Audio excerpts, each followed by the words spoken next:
Esta es parte de una de las secciones más largos en el Evangelio de Lucas, su viaje a Jerusalén. Y esta es una porción.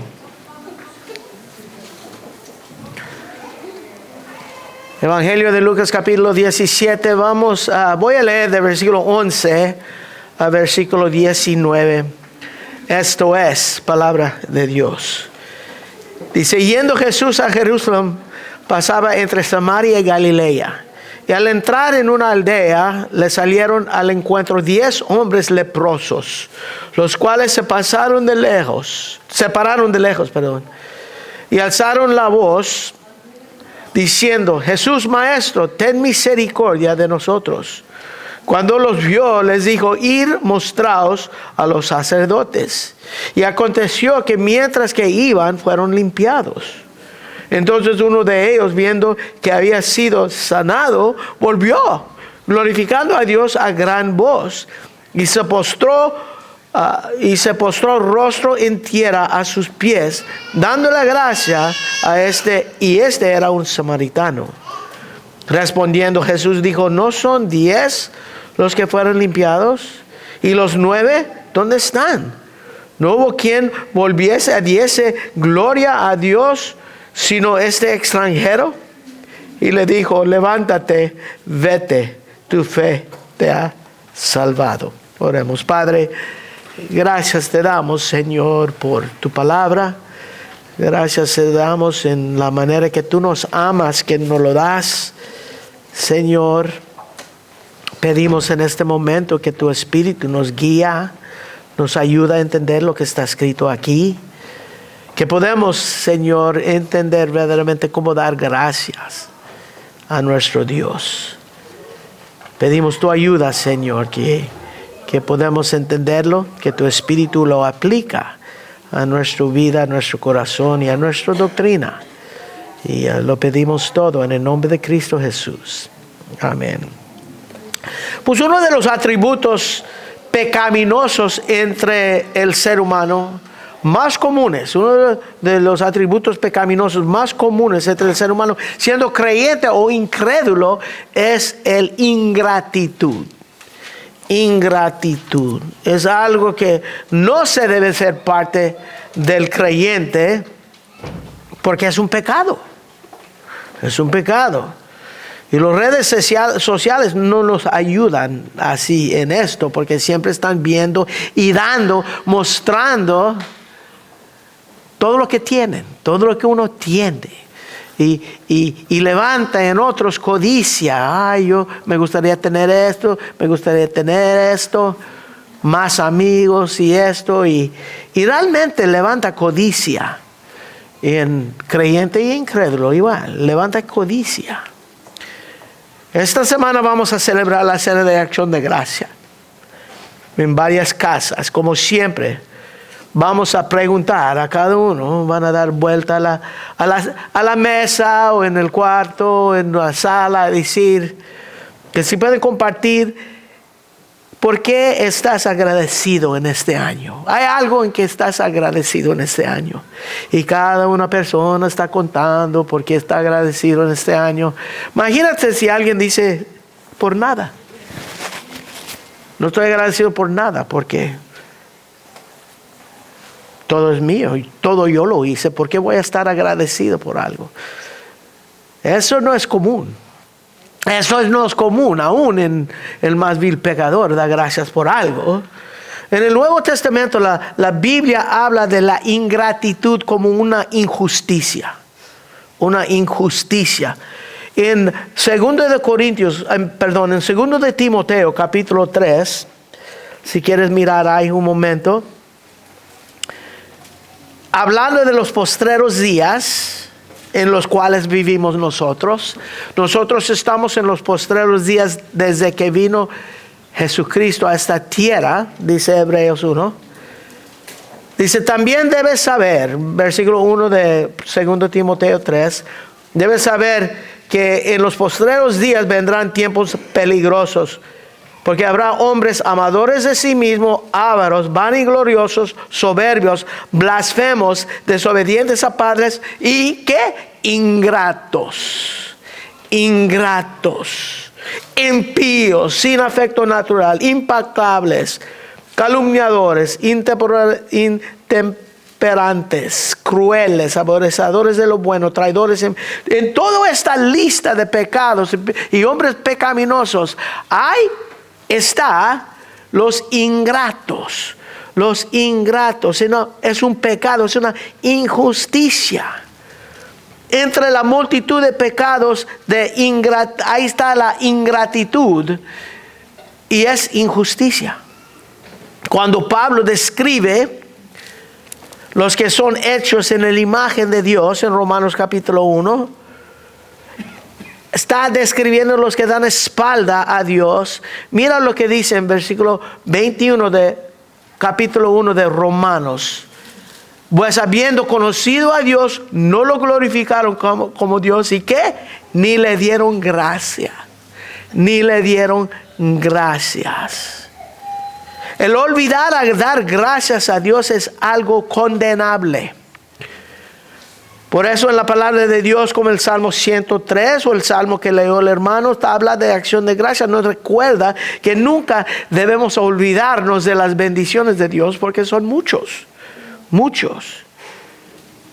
¿Y por qué es la ingratitud una ofensa a Dios? Es algo a preguntar. ¿Por qué es que la ingratitud es una ofensa a Dios? Es porque hace de menos su gracia. Hace de menos su gracia. Cuando uno examina la palabra de Dios o examina la gratitud en las Escrituras, uno se da cuenta que es un mandato. Es un mandamiento de dar gracias, como vimos. Siempre dar gracias. 1 Tesalonicenses 5:18 dice, dar gracias en todas circunstancias. Dar gracias por todo, siempre. Con una lista de cosas que un creyente hace. Es que para que el creyente da gratitud, es que para el creyente la gratitud es una respuesta correcta. Escuchan eso. La gratitud para el creyente es una respuesta, la respuesta correcta a la gracia de Dios. Porque todos nosotros hemos recibido la gracia de Dios, fe por gracia. Y nuestra actitud, nuestra respuesta a la gracia que Dios nos dio, en la fe que Él nos dio para creer realmente en nuestra salvación, es gratitud. Es la gratitud hacia Dios. Y no es una gratitud por fuerza, que tratas de tener una actitud de gratitud, pero es algo fuera de ti. Es en la persona y la obra de Cristo Jesús. Ahí es donde está la gratitud. Y en estos textos que acabamos de leer, vemos la gratitud es la respuesta, la única respuesta a la gracia de Dios, a la gracia que Dios ofrece. Gracia es el favor inmerecido de Dios, a recibir algo que no merecemos. Y la respuesta es que damos gracias a Dios por esa gracia. Gracias a Dios por esa gracia. Y la conexión, como acabamos de decir, está entre la fe y gracia. Entre la fe y la gracia. ¿Cómo es que uno recibe la gracia que Dios ofrece? ¿Cómo es que uno lo recibe? Por fe. Por fe el que Él nos da. Y la respuesta del texto aquí es esa gratitud. ¿Cómo puedo cultivar una actitud de gratitud? Es por fe. Es por una vista espiritual. Es viendo lo que este leproso samaritano vio, que le lleva a responder con gratitud. La respuesta es ver lo que Lucas vio cuando él escribió esta historia.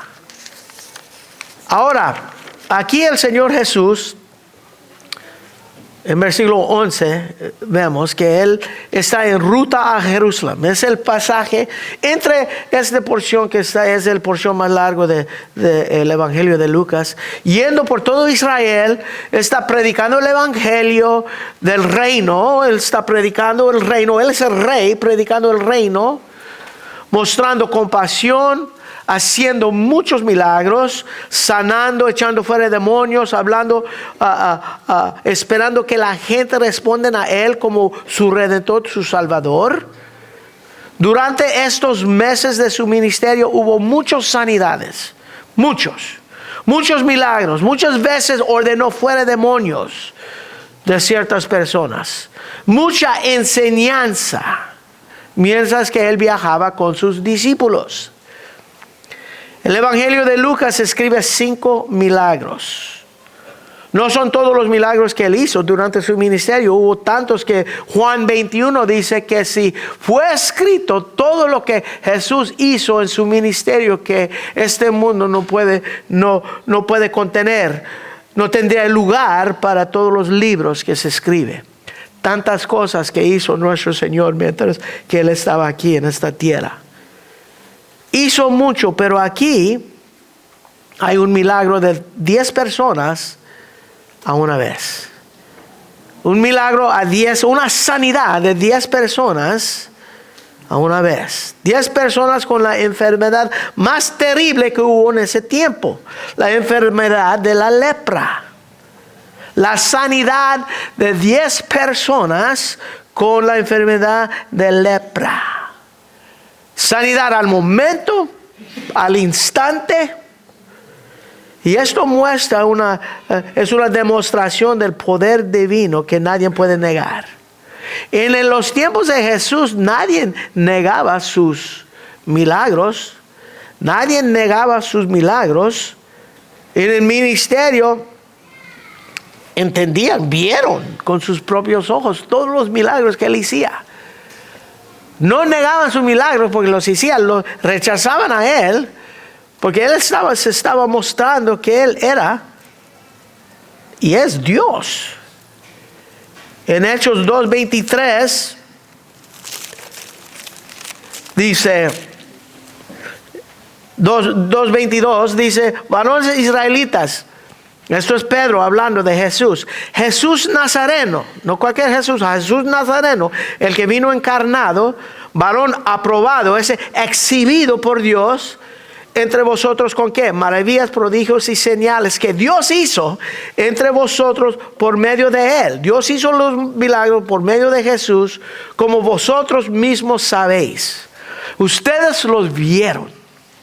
No negaban que Él hacía milagros, no lo negaban. Leprosos eran los que entre la gente, entre toda la gente que tenías que evitar. Tenían que evitarlos. Y es obvio que estos tenían lo que es la lepra verdadero. La lepra verdadero porque dice que ellos se pararon de lejos. Se pararon de lejos. Y aquí, y Jesús aquí deshace todo lo que el mundo consideraba la maldición divina. La maldición divina. En los evangelios entendemos que la gente pensaba que la idea era que las enfermedades venían por su pecado, por un pecado suyo. Y esta condición de lepra tenía ese tipo de estigma que era por pecado. Y la lepra se consideraba como un juicio divino de Dios.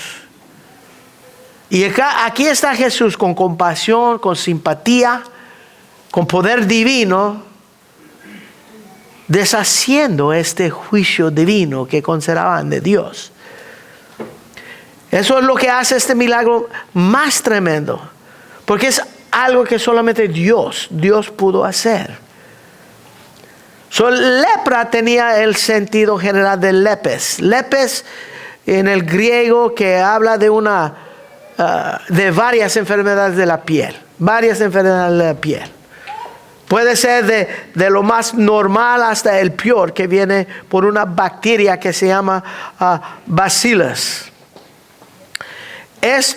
Lo peor es la enfermedad que se llama la lepra.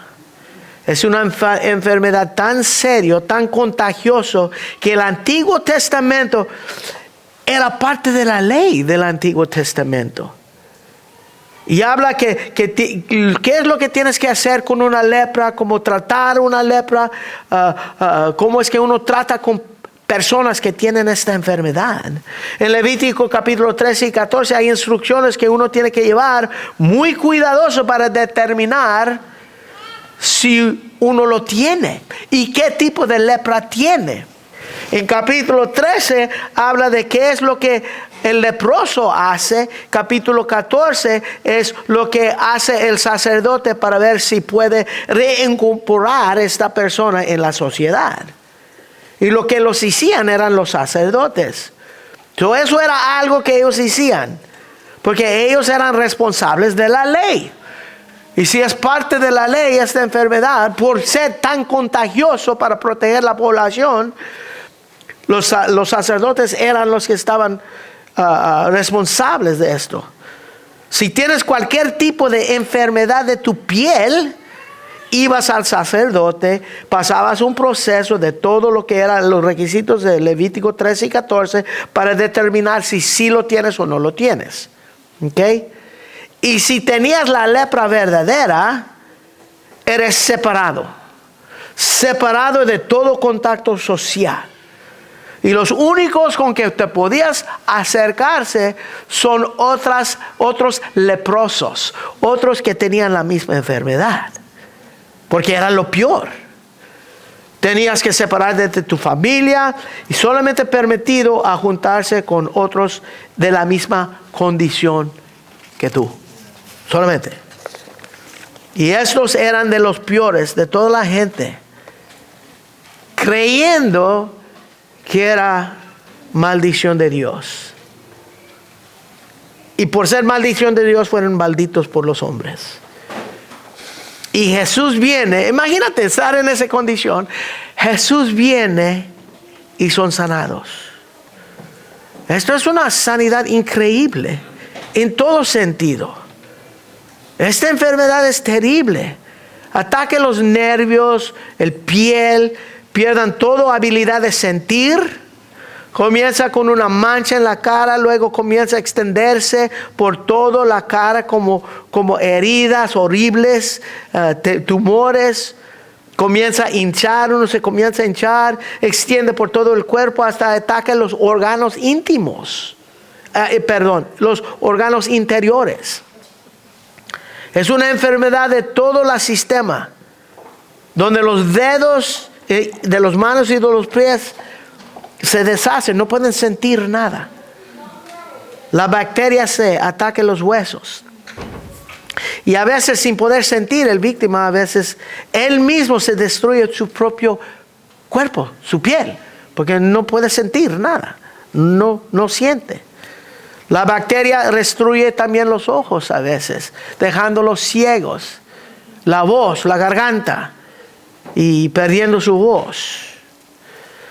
Hoy en día hay información en abundancia de esta enfermedad, se llama Hansen's disease hoy en día.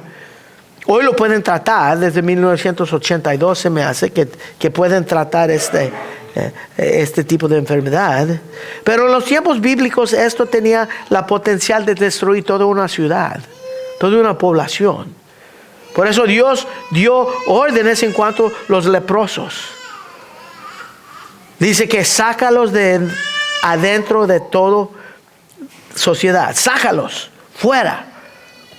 Porque era demasiado riesgo dejar estos dentro los sanos. Y por esa razón los sacaban. Dice que se pararon de lejos. Dios en la palabra aún usaba la lepra como un castigo en el Antiguo Testamento. Por eso los judíos pensaban que era un juicio de Dios, un juicio divino de Dios contra esta persona.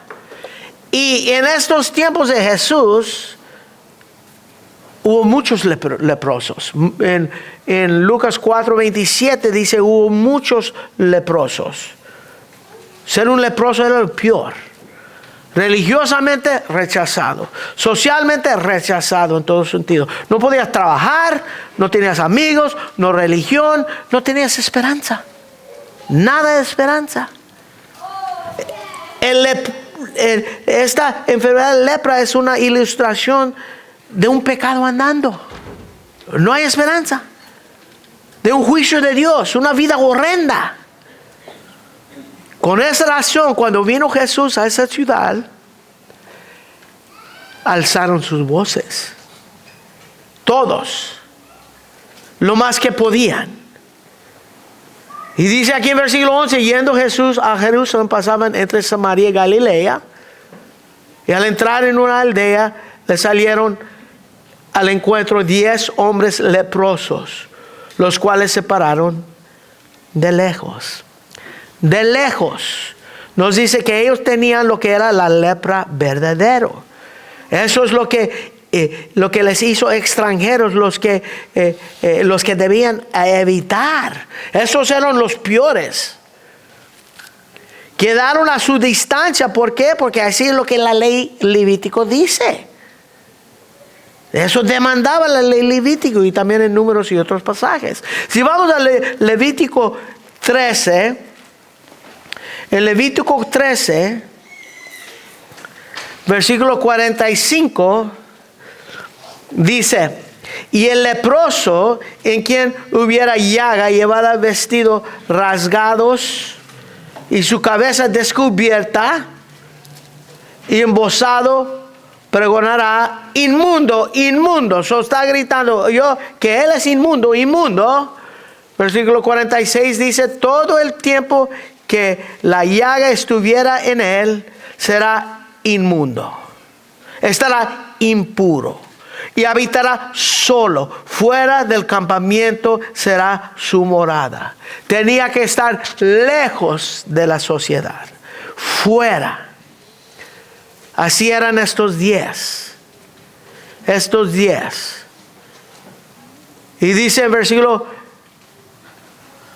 12, los cuales se pararon de lejos. Versículo 13, y alzaron la voz.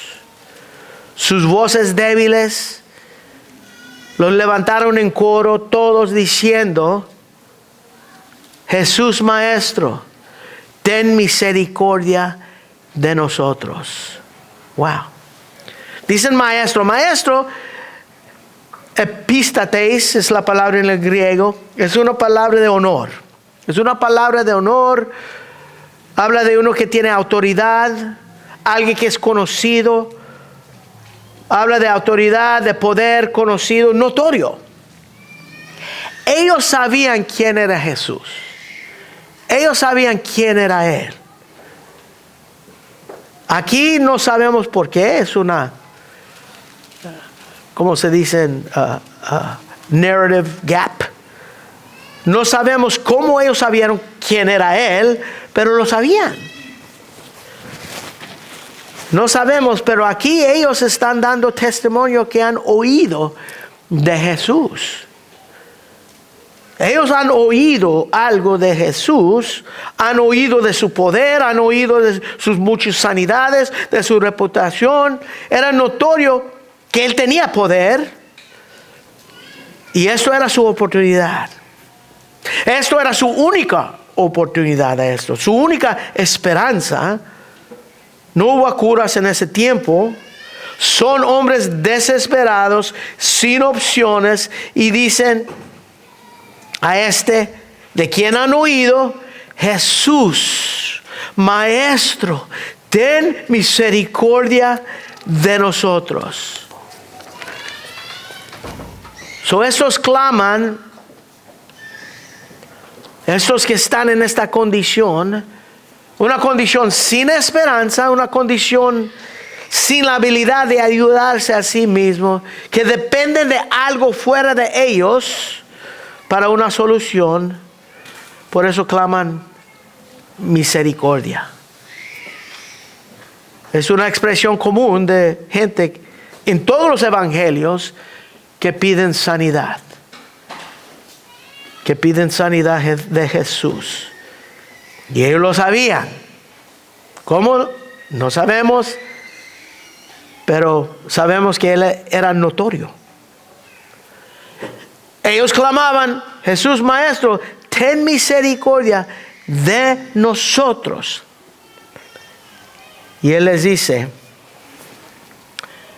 aquí, cuando Él los vio, les dijo: id mostraos a los sacerdotes. Ahora uno dice, ¿por qué dice eso? ¿Por qué dijo eso? ¿Por qué no dijo ser sanados para sanarlos? ¿Por qué dijo ir, mostraos a los sacerdotes? Tal vez por dos razones. Uno podía ser para probar su fe. Tal vez era una fe débil, pero era una buena prueba, fe de obedecer lo que él dice. La segunda razón podría ser por afirmando la ley divina, que ellos tenían que ir a presentarte delante del sacerdote, como Levítico 14 dice. Él sabía, Jesús, la ley, y él está afirmando esa ley. Id, mostraos a los sacerdotes. Eso es exactamente lo que dijo al leproso en capítulo 5, versículo 14. Porque eso era el requisito de la ley para un leproso cuando se piensa que se sanó. Ir. Pero ellos todavía no estaban sanos. Y él está diciendo, id, mostraos al sacerdote. Y uno que piensa que está sanado tiene que ir al sacerdote, pasar su inspección, son 8 días, y si no pasa, 8 más días, y luego sacrificios en el templo y todo eso. Muchas cosas que tenía que hacer. La implicación aquí, cuando Jesús dice ir, mostraos a los sacerdotes, lo que está implicando aquí es que mientras que van a ser sanados. Mientras que obedecen y comienzan a caminar, yo los voy a sanar. Esto es tremendo. Uno en esa condición, cuando él dice vayan los sacerdotes, ni debe acercarse a un sacerdote. Pero en su desesperación ellos lo hacen. Y mira lo que pasa en versículo 14. Cuando les dio ir a mostrar, y aconteció que mientras que iban, exactamente lo que es la implicación, mientras que ellos iban, ¿qué pasó? Los sanó. Fueron limpiados. Totalmente limpiados. Wow. Qué tremendo. Todos los 10 a una vez fueron sanados. Eso es el poder de Dios. Eso es el poder de Dios en que nosotros servimos hoy en día. Tan fácil, al instante, tan tremendo, tan imposible al ser humano a pensar. Eso es el poder de la gracia de Dios. Ahora ellos sabían que tenían que ir. Para que esa sanidad sería verificado por los sacerdotes, según Levítico 14. Ellos creían en la reputación de Cristo Jesús, creían en su poder para sanar, estaban desesperados y obedecieron porque han oído de Él y su poder, y mientras que ellos iban, fueron sanados, limpiados. Y eso implica una limpia completo. Nada quedó. Al instante.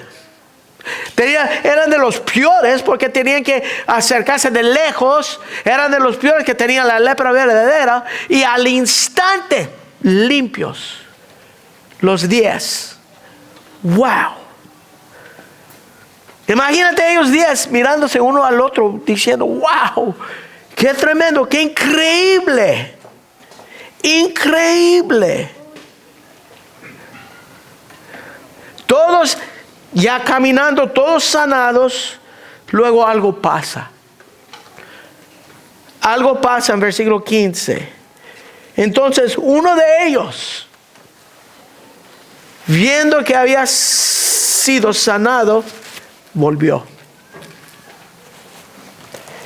Wow. Aquí es como dicen, here's where the story gets good. Solamente uno. Uno de ellos volvió, lleno de gozo, de seguro, maravillado, tal vez pensando todo lo que esto implica, ya puede ir con su familia, puede trabajar, vida normal, amigos. Pero él vio más que eso. Él vio mucho más que eso. Él entendió lo que verdaderamente acaba de suceder. Que él ha estado en la presencia de Dios. Él vio a Dios. Él quería más que una sanidad física. ¿Por qué? Porque él vio al Rey. Él regresó, ¿qué? Para recibir de Dios lo que él verdaderamente necesitaba y lo que Jesús ofrecía. Conociendo a Dios, él anhelaba una relación con el sanador divino. Él quería entregarse al sanador divino. Él quería postrarse delante de ese sanador divino como un pecador que vio lo que él era para adorarlo. Y no solamente adorarlo, para servirlo. ¿Y qué? Darle gracias. Darle gracias. Él quería más que una sanidad física. Él conocía lo suficiente del Antiguo Testamento de saber que Dios no solamente es un sanador, pero que Dios es un salvador. Y en versículo 15 dice que él volvió y hizo 3 cosas. Dice que él volvió glorificando a Dios con gran voz. La primera cosa que él hizo, glorificando a Dios con gran voz. La segunda cosa, versículo 16, se postró rostro en tierra a sus pies. Y versículo 3, ¿qué? Perdón. Y la tercera cosa, dándole gracias. Dándole gracias. Wow. Él sabía de dónde vino el poder. Él sabía que era Dios el que sanó. Y él vio que Jesús era Dios. Y lo adora. Lo adora. Los judíos y los samaritanos los dos sabían que Dios y solamente Dios es adorado.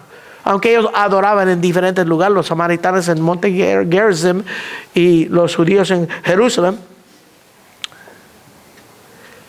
Pero solamente a Dios adora. Y este leproso lo adora y le da gracias. Y los otros 9, pues ellos van al sacerdote. Tal vez pensando, somos limpiados, vamos a ser verificados. ¡Wow! Ellos piensan que están obedeciendo lo que dijo Jesús. Y sí están pensando, ahora podemos vivir una vida normal. Damos gracias en el templo. Porque Dios está en el templo. Vamos a ir al templo a darle a darle gracias. Este uno regresó al Dios verdadero, al templo verdadero de Dios. No solamente a dar gracias por la sanidad, pero para buscar lo que su alma verdaderamente necesitaba. Salvación. Y eso es exactamente lo que Jesús da. Y algo más tremendo dice que eso era un samaritano. ¿Quién está más lejos de Dios? Piensan los judíos. Más lejos de Dios es un leproso. Es un leproso. La distancia es infinidad del leproso a Dios. Ahora di que él es samaritano y es más lejos, porque los samaritanos eran peores que los gentiles. Y eso implica cuando dice, y este era samaritano. No solamente leproso, pero samaritano. Wow. obedecidos por los judíos. La única razón que este samaritano podía estar con los otros leprosos es porque era leproso también. Si los otros leprosos eran judíos, este samaritano, ¿qué tiene que ver con ellos? Lo único en común es que estaban todos en una condición desesperante, sin esperanza. Y en versículos 17 Jesús hace dos preguntas. Jesús dijo, ¿no son 10 los que fueron limpiados? ¿Y los 9 dónde están? Él muestra la indiferencia de los 9. Y es interesante, cuando omnisciencia hace una pregunta, hay que escuchar. Cuando omnisciencia hace una pregunta, quiere decir algo. Jesús es omnisciente y Él hace estas dos preguntas, como Adán, como Dios en el huerto de Adán, cuando estaba diciendo a Adán, ¿dónde estás? Cuando dijo a Caín, cuando mató, ¿dónde está Abel? Dios es omnisciente y le está haciendo preguntas. Aquí el Dios omnisciente está haciendo estas dos preguntas.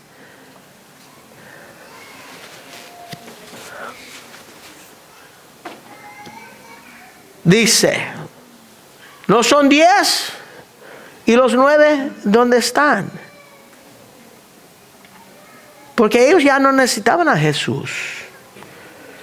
Ellos ya tenían de Él lo que ellos querían. Ya estuvo, fueron sanados. Ellos no lo quieren adorar. Ellos no necesitaban nada más. Gracias Dios. Y es todo. Es todo. Gracias Dios. Y ahí está. Ellos no lo ven como su Dios. Ellos no tienen el deseo de buscarlo, de conocerlo. Y hermanos, eso es la actitud de mucha gente en la iglesia hoy en día, en el cristianismo. Somos pueblos de Dios y sí, Dios nos da lo que queremos, lo que merecemos. Nuestras almas están bien, pero no me pides más. Gracias Dios. Dios hizo esto. Yo hago esto, sí Dios. Esto también, sí, ese no. Es que no entienden su pecado, no entienden lo que Dios hizo o lo que Dios ofrece. No buscan servir a Dios, ni buscan servir a otros. ¿Qué buscan? Buscan lo suyo. Primero de Juan dice que debemos amar a nuestros hermanos en Cristo. Y el amor es no busca lo suyo. ¿Y buscan qué? El comer, el beber, regocijarse, sanidad, carros, casas, todo lo que este mundo ofrece. Pero a Dios, lo mínimo. 1 hora los domingos, tal vez miércoles. If God's lucky, I'll go Wednesday. Si tienes suerte Dios, yo voy a estar ahí el miércoles. Y hermanos, para nosotros no solamente es un miércoles. Cada miércoles. Para nosotros cada 15 días. Y uno dice, wow. Y si les da la gana, no van. Y dicen, es mi decisión. Cuando yo quiero ir, yo voy a ir. No me pides nada. Es mi vida. Versículo 18, no hubo quien volviese y diese gloria a Dios, sino este extranjero. Ahí estamos llegando a la crux. La gloria de Dios es lo que le preocupa a Cristo Jesús. La gloria de Dios. Este único extranjero sabía que necesitaba a un Salvador. Y lo supo cuando llegó cara a cara con Dios. El problema en la iglesia tal vez muchas veces es que no han llegado cara a cara con Cristo Jesús, cara a cara con Dios. Él sí. Tal vez no han llegado cara a cara con Dios. La pregunta es, ¿lo conoces? ¿Sabes lo que Él pide de ti? Porque Cristo Jesús se preocupa por la gloria de Dios. Aquí Él dice, solamente uno volvió para dar gloria a Dios, este extranjero. Tremendo. Gracias a Dios, postrando a sus pies y dándole gloria, adorándole. Wow. Eso muestra un corazón cambiado, un corazón regenerado. Él vio a Dios. Y uno dice, ¿y los otros 9? Tal vez no. Corazones duros, buscando lo suyo. Satisfechos con sus vidas, no buscan más de Jesús, solamente hasta aquí. Porque es cierto, vas a una iglesia, vas a recibir rocío de la bendición de la iglesia, porque hay muchos creyentes aquí. Igual como dice, cuando un creyente se casa cuando uno se convierte a Cristo Jesús, que la esposa es santificado por el creyente o el esposo es santificado. Ellos reciben la bendición porque viven con un creyente. Así es en la iglesia. Muchos se pegan a la iglesia porque ahí hay bendición, sin duda.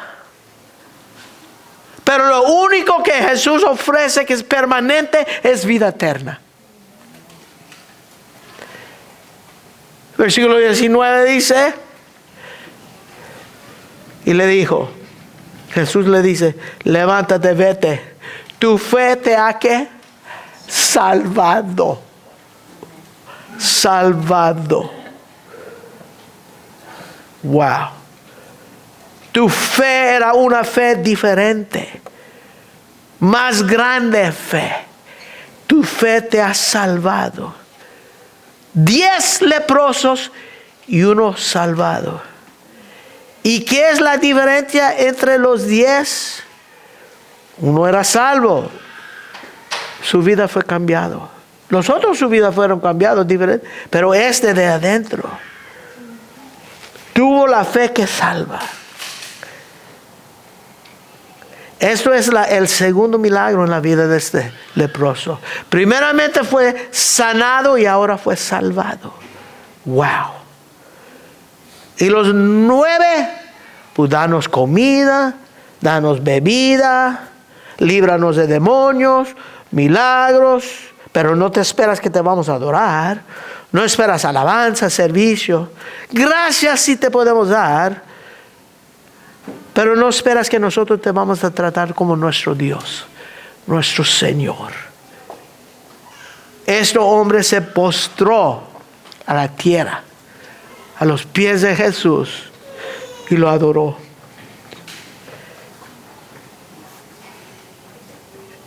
Hermanos, hoy es un bonito día. Sol. Yo creo que cada uno de nosotros hemos comido y ya tenemos hambre otra vez. Tenemos techo, casa, trabajo, amigos, salud, familia. Mi pregunta es, ¿das gracias a Dios por todo esto? Si tú dices sí, yo digo, eres como los 9. Porque ellos dieron gracias a Dios. Pero si tú te vuelves para glorificar a Dios a gran voz y te postras a sus pies en adoración y servicio, tú te identificas como el uno. Porque Dios no solamente te sanó, pero te salvó también. Oremos. Padre, gracias te damos, Señor, por este ejemplo de tu poder, Señor, de tu amor, de tu gracia en este evangelio, en esta historia. Gracias te damos porque tú nos amas tanto que no lo enseñas, no lo explicas. Gracias te damos, Señor, que podamos reunirnos aquí a adorarte, Señor, de todo corazón. No solamente recibir lo bueno, Señor, todo, Señor, dar gracias por todo. Postrarnos delante de ti, adorarte. Gracias te damos, Señor, y ayúdanos a recordarnos de siempre darte gracias por todo, todos los días de nuestra vida. E incluso este jueves que vamos a celebrar Día de Acción de Gracia. Que podemos declarar que nuestra gracia es en el Hijo de Dios, Cristo Jesús, que vino, que murió por nuestros pecados, al tercer día que resucitó. Y ahora está sentado a la diestra del Padre, intercediendo por nosotros día y noche. Señor, te adoramos, te alabamos y te damos gracias, porque tú eres un Dios de gracia. Todo esto en el nombre poderoso de Cristo Jesús. Amén.